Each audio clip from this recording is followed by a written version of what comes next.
함께 은혜 받으실 하나님의 말씀은 신약성경 요한복음 제2장입니다. 제가 가지고 있는 성경으로는 144면이 되는데요.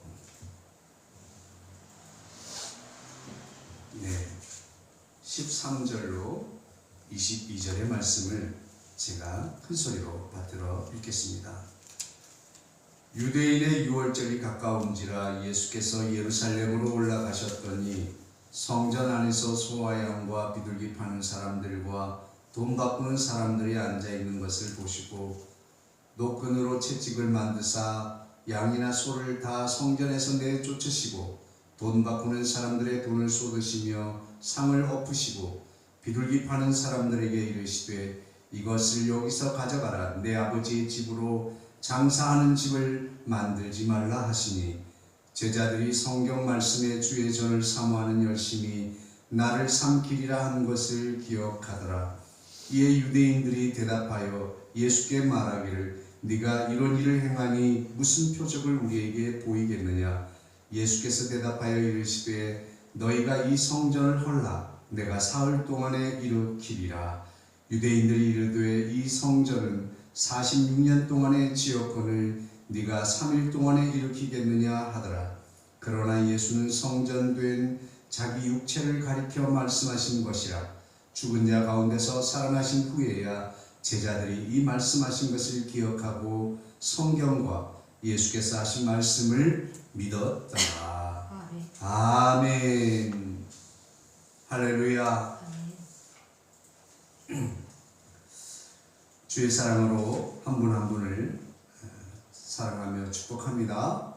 우리 서로 인사하겠습니다. 사랑합니다. 더 행복하소서. 그 일은 잘 될 것입니다.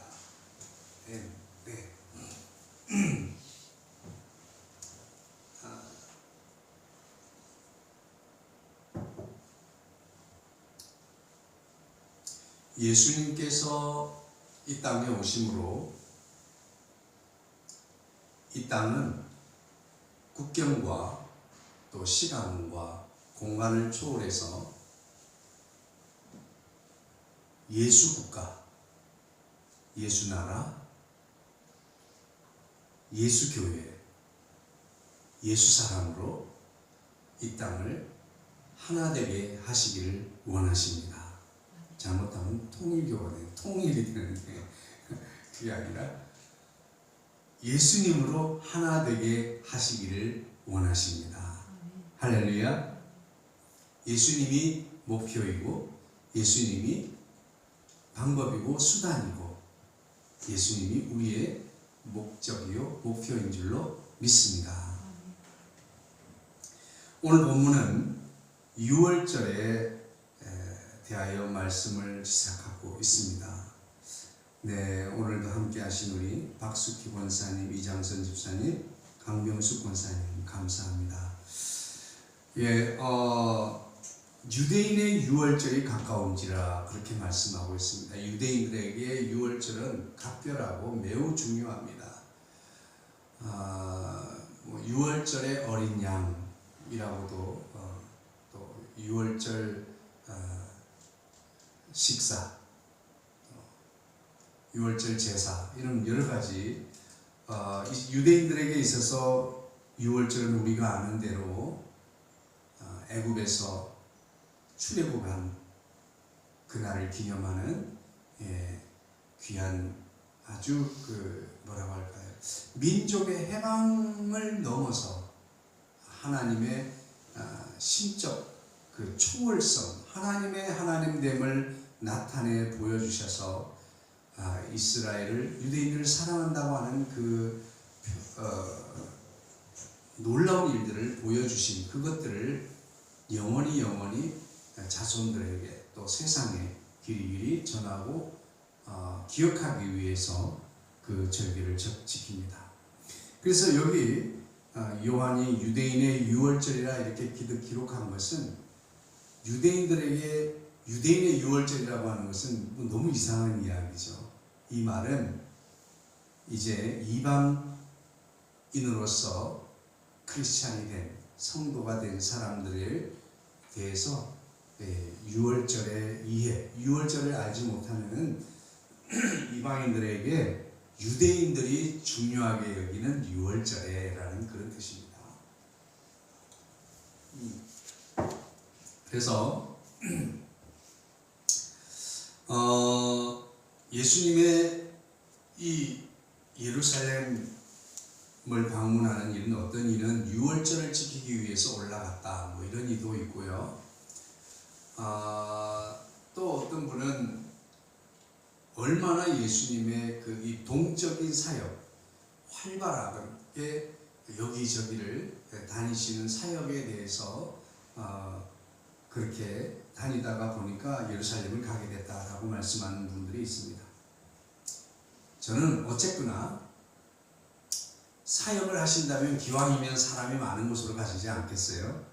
6월절이면 전 여러 국가와 지방에서 이제 흩어져 있던 유대인들이 모여드는 날이 6월절이에요. 그래서 그 6월절에 예수님도 거기에 계신 것은 너무나 자연스러운 일이고 또 여러 사람들을 만날 수 있는 기회가 되기 때문입니다. 예수님께서 이제 예루살렘에 왔고 예루살렘 성전을 들어가게 되었습니다. 그런데 예수님이 접한 성전 안의 풍경은 너무나 예수님을 분노하게 했습니다. 성경에 소개된 예수님 모습은 아주 과격한 격분한 상태의 예수님을 우리는 짐작해 합니다. 다양한 주변 국가에서 6월절에 모여들게 됩니다. 그러다 보니 멀리서 성전을 방문하는 순례자들은 그들이 희생 제물을 가지고 올 수가 없었습니다. 그들은 예루살렘에 와서야 하나님 앞에 드릴 희생 제물을 구해야 했습니다. 희생 제물은 어떤 것이라야 돼요? 흠 없는 것이라야 되기 때문에 희생 제물에 대해서 제사장들의 이 엄격한 적격 여부 심사가 있었습니다. 비록 흠이 없는 제물이라 할지라도 자신들이 사는 타지에서 가져온 경우는 제사장들은 여러 가지 이유를 들어서 불합격 판정들을 내렸다고 합니다. 그러니 이에 도로 가져갈 수 없는 이 제물은 헐값에 사들이고 또 성전에서는 비싼 값에 그것들을 되팔았다 하는 거죠.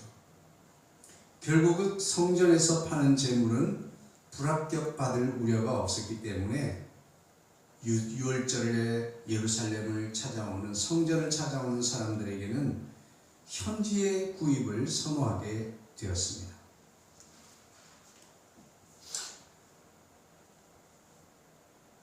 이로 인해서 대제사장들과 그 무리들은 막대한 이득을 취하게 되는 거죠. 뿐만 아니라 돈 바꾸는 행위는 많은 순례객들이 성전을 찾는 이 기회를 이용해서 매년 한 번씩 바쳐야 하는 성전세 반세계를 바치는 것과도 관련이 있습니다. 여러 국가와 지방에 흩어져 있던 20세 이상의 유대인 남자들은 성전세를 바쳐야 했습니다. 성전세로 바치는 화폐에 이방의 군왕이나 군주 그리고 우상의 형상이 들어있으면 그 돈은 하나님 앞에 드릴 수가 없었어요. 그러므로 순도가 높은 은으로 만들어진 오직 세겔 주화로만 하나님 앞에 드릴 수 있었습니다. 성전에 드릴 수가 있었어요.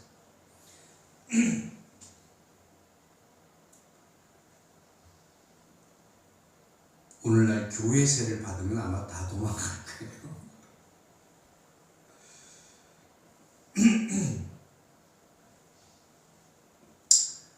그래서 6월절 약 한 20일 전부터 이 환전소가 예루살렘 성전에 설치가 됩니다. 이때 환전 수수료는 약 12.5% 정도를 받았다고 합니다. 대제사장 무리들은 자신들의 직권을 이용해서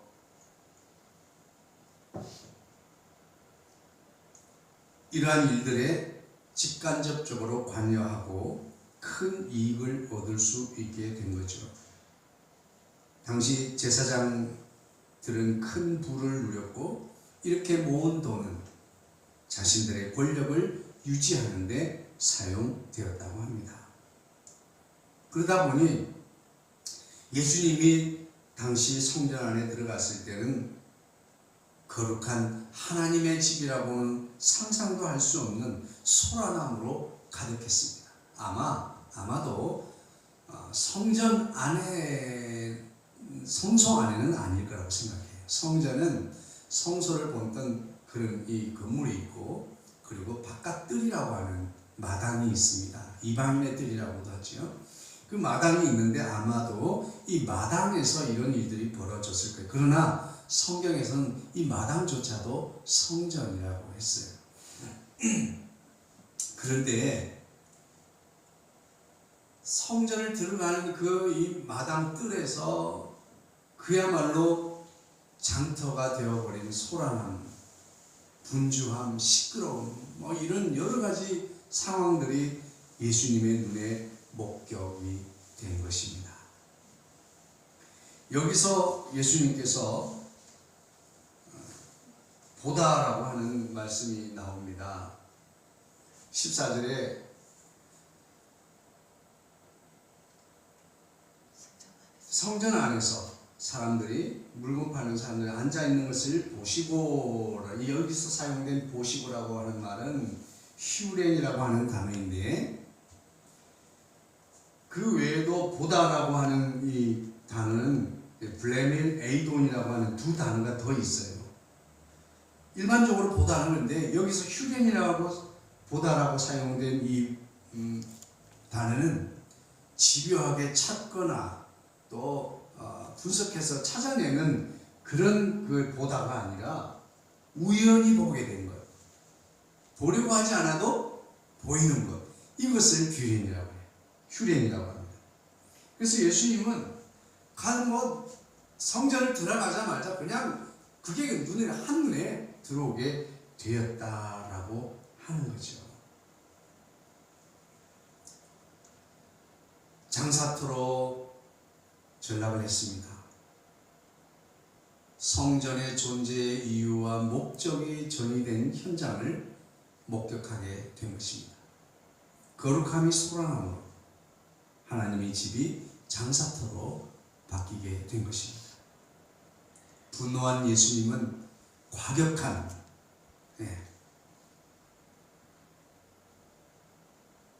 예수님의 모습을 보여줍니다. 노끈으로 채찍을 만들었습니다. 짐승을 후려치면서 내어 쫓으십니다. 소와 양들, 염소, 비둘기 이들을 막 내어 쫓습니다. 심지어는 환전상에 돈통을 쏟으시고 그리고 그들의 상을 엎으시면서, 여러분 예수님의 모습이 상상이 되십니까? 예수님은 과격하신 분입니다. 온유하고 사랑스러운 그런 분으로만 알고 있는 그 예수님께서 이날은 너무나 분노하셨습니다. 그런 모습에 대해서 유대인들은 네가 무슨 권위로 이런 이야기를 하느냐, 이런 소리를 하느냐, 네가 이런 일을 하느냐, 그러면서 유대인들은 예수님께 표적을 구하게 됩니다. 요한복음에 또 신약성경 마태, 마가, 누가 이 공관복음에서 표적이라고 하는 단어들이 많이 등장하게 됩니다. 여기서 사용되는 표적은 그저 기적과 그리고 초월적인 능력을 일컫는 말로 사용이 되기도 했습니다. 하지만 이 신약성경에 소개된, 이 사복음서에 소개된 표적들은 그저 그 기적과 능력만을 가리키는 언어가 아닙니다. 여기서 표적이라고 하는 것은 그 기적과 그 능력을 행하시는 하나님을 지칭하는 뜻이에요.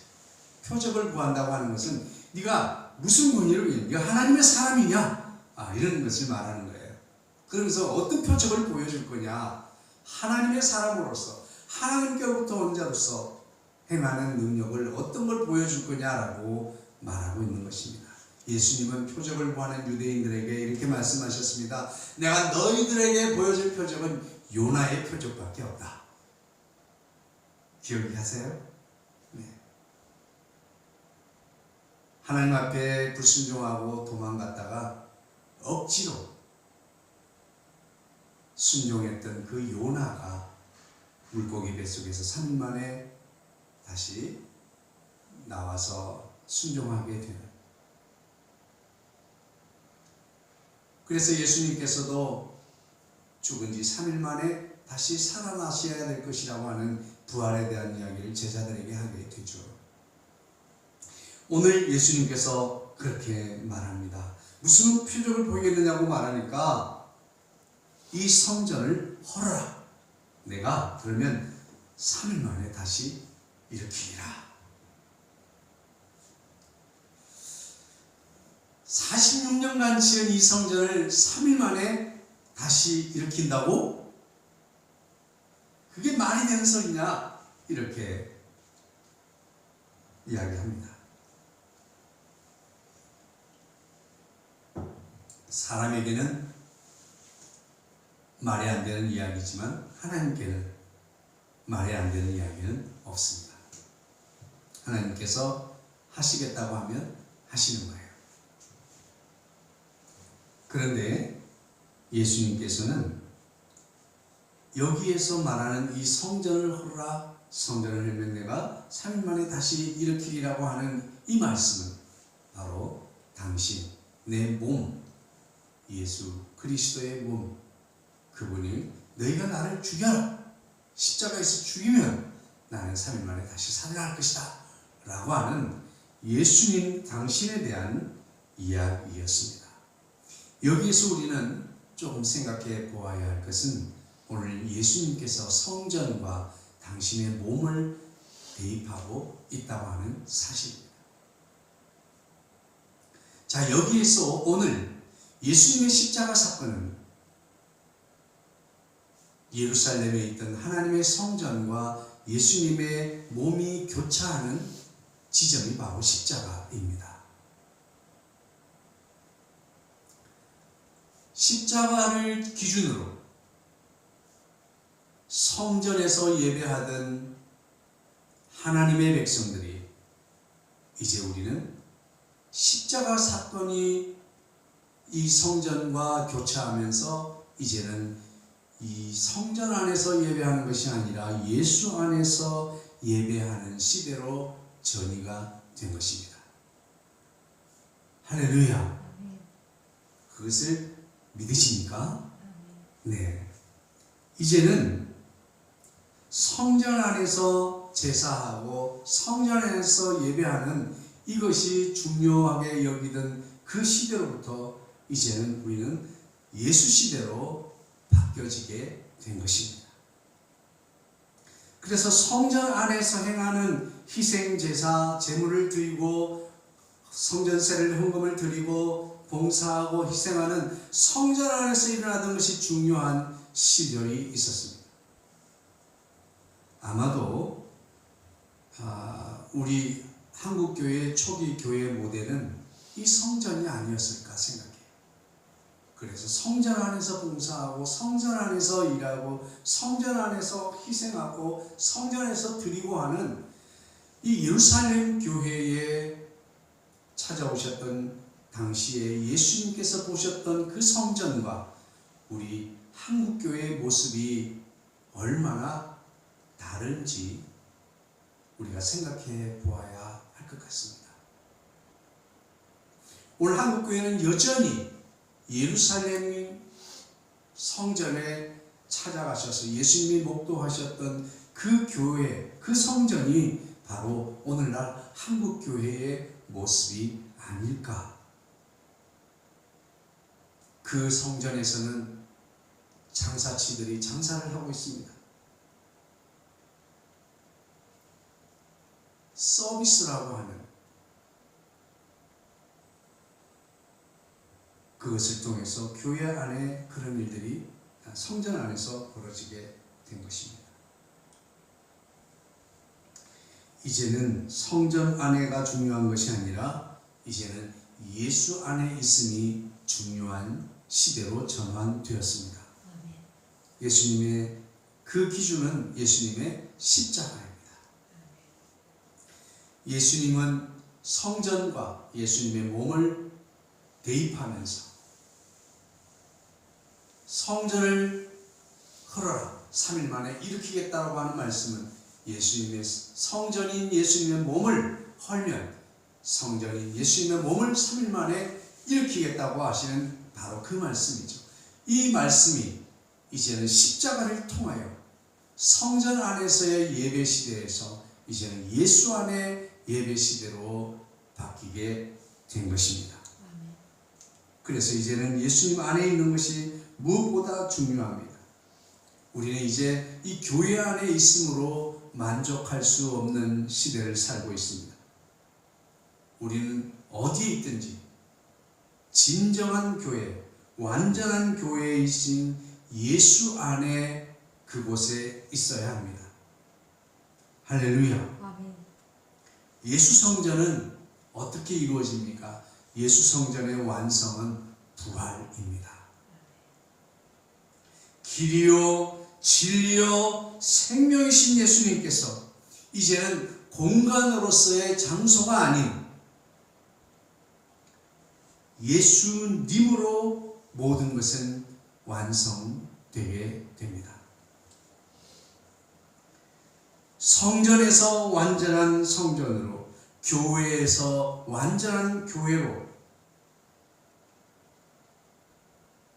예수님의 거룩한 몸을 이루는 이 교회는 예수님 안에서 이루어진 것입니다. 예수님의 거룩한 교회의 완성은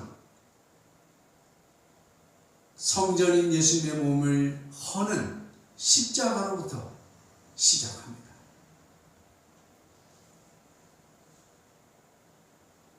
우리 사람들의 권력과 힘과 노력으로 세워진 성전은 허물어지고 폐하여지고 이제 십자가에서 죽은 지 3일 만에 부활하시는 예수님을 통하여 예수님의 몸이 일으켜지심으로 부활하심으로 말미암아 진정한 완전한 예수 성전의 완성이 되는 것입니다.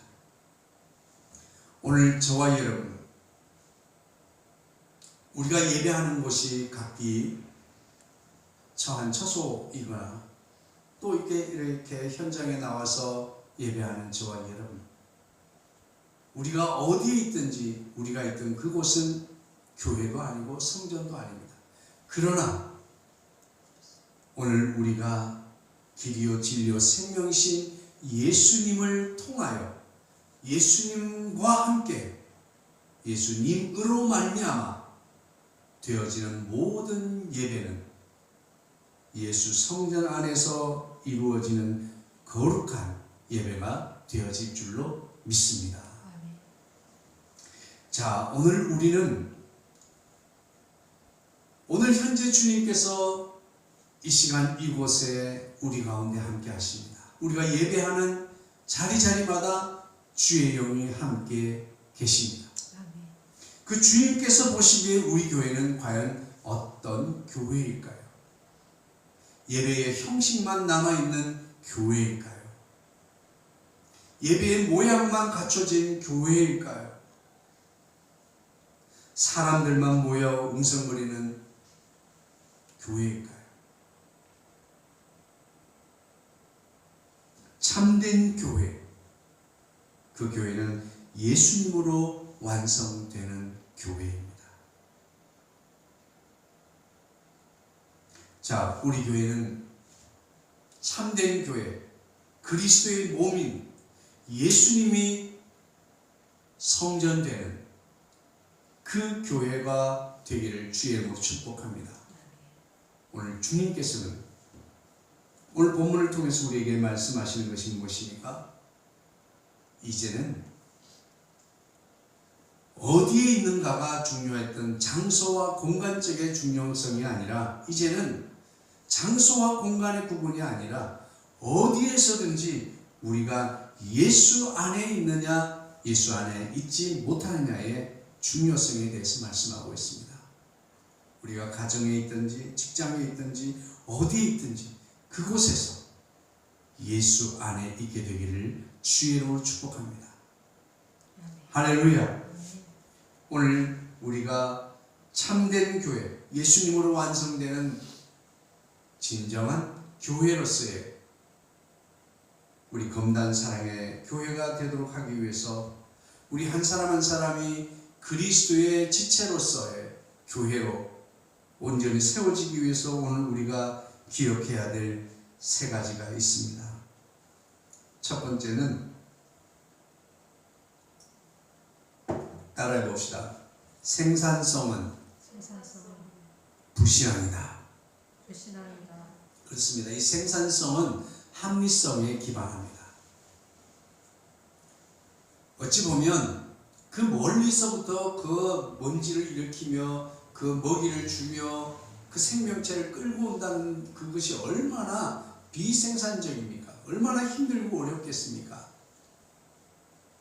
그들에게 서비스를 제공하고 그들에게 생산적인 예배 활동을 돕는 차원에서 순수한 마음에 그 일을 시작했을 수도 있을 것입니다.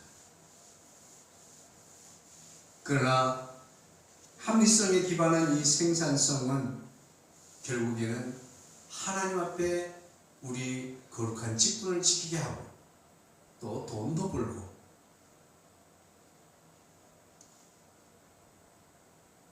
얼마나 좋은가. 그 제사장들 입장에서 생각해 보십시오. 얼마나 좋았겠어요. 하나님 앞에서 당당하게 책임을 다해서 너무 좋고 또한 성도들에게 멀리서 오는 그 고단한 사람들에게 현지에서 가볍게 구입해서 사용할 수 있도록 해주는 서비스를 제공하고 나는 그리고 돈도 벌고 일자리 창출도 하고 얼마나 좋은가. 그게 좋을까요?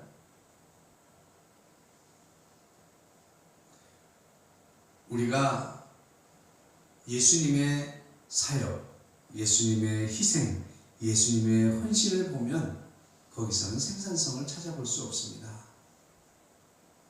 완전한 올인, 모든 것을 던지고 모든 것을 헌신하는 그 헌신 속에 폭발적인 생산성이 일어나게 된 것입니다. 오늘날에 존재하는 교회는 그 완전한 헌신, 완전한 내어줌, 완전한 이 손회, 소비라고 해야 될까요? 그 예수님의 전적인 헌신을 통해서 생산된 교회들입니다. 오늘 여러분 교회 안에서 주의 이름으로 행하고 주의 이름으로 섬기는 일에 있어서 여러분 생산성을 포기하십시오. 생산성에 매달리는 순간 우리는 불신앙에 빠지게 됩니다. 생산성의 기반은 합리성입니다. 합리성은 인본주의입니다. 하나님의 뜻에 부합되는 것이 아니라 사람의 뜻에 부합되도록 일하게 만드는 거죠. 그렇다고 해서 내가 지금 일하는 직장에서 생산성을 포기하라는 뜻이 아닙니다. 우리는 예수 안에서 생산성을 포기하라는 것이죠. 직장 안에서는 생산성을 추구해야죠. 네.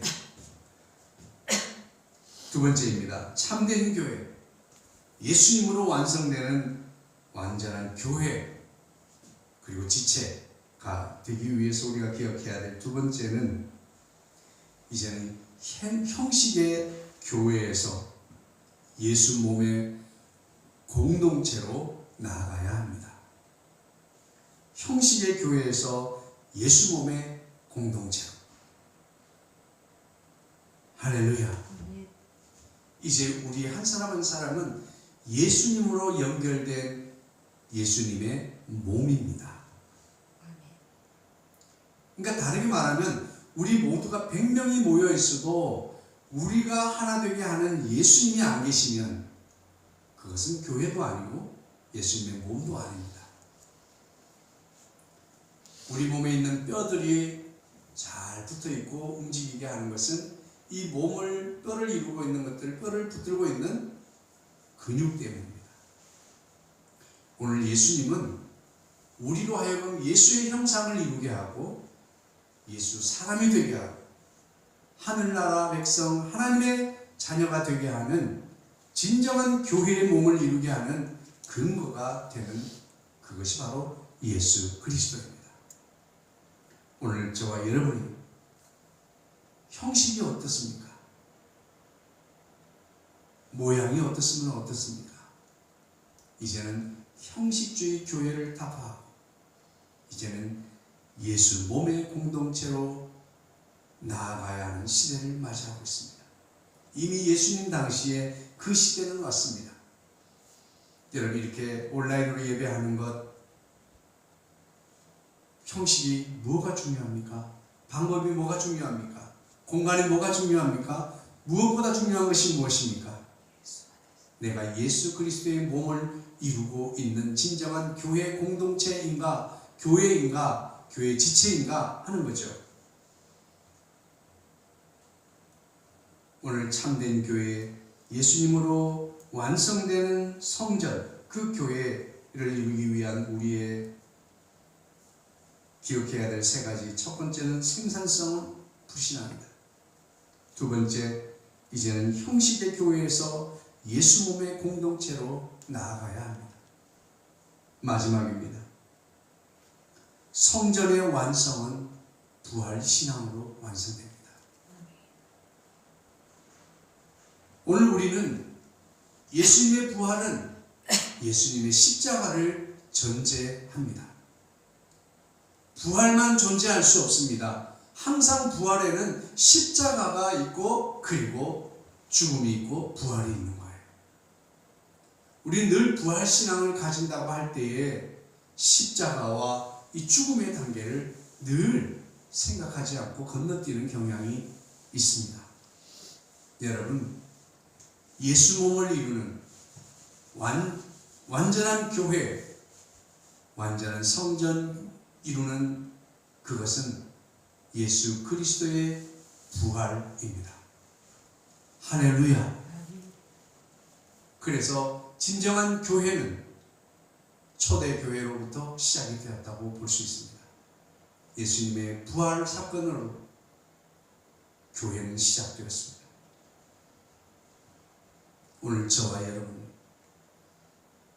날마다 우리 삶에서 내가 십자가를 지고 내가 죽어진다 할지라도 주님이 살아나신 것처럼 저와 여러분을 세우시고 일으키시고 살리실 것을 믿으시기를 주의 이름으로 축복합니다. 우리 예수님의 부활을 믿으며 우리도 부활할 것을 믿는 이 신앙이 진정한 교회의 완성을 이루는 결정체가 되는 것입니다. 오늘 저와 여러분에게 사순절을 지나는 동안 우리 교회에 찾아온 예수님 앞에서 우리의 모습을 다시 한번 생각하면서 우리 자신들을 돌아보고 이 사순절에 우리를 새롭게 하고 진정한 교회로서의 예수님의 몸을 이루는 참된 공동체를 이루는 저와 여러분이 되기 위하여 생산성보다는 진실함으로 우리는 이제는 형식보다는 예수 몸을 이루는 공동체로 그리고 그 웅장한 교회의 성전의 완성은 그 건물에 있는 것이 아니라 부활신앙에 있다고 하는 사실입니다. 할렐루야. 이름으로 말미암아 하나님이 기뻐하시는 완전한 성전 예수교회 공동체가 되어지기를 주의 이름으로 축복합니다.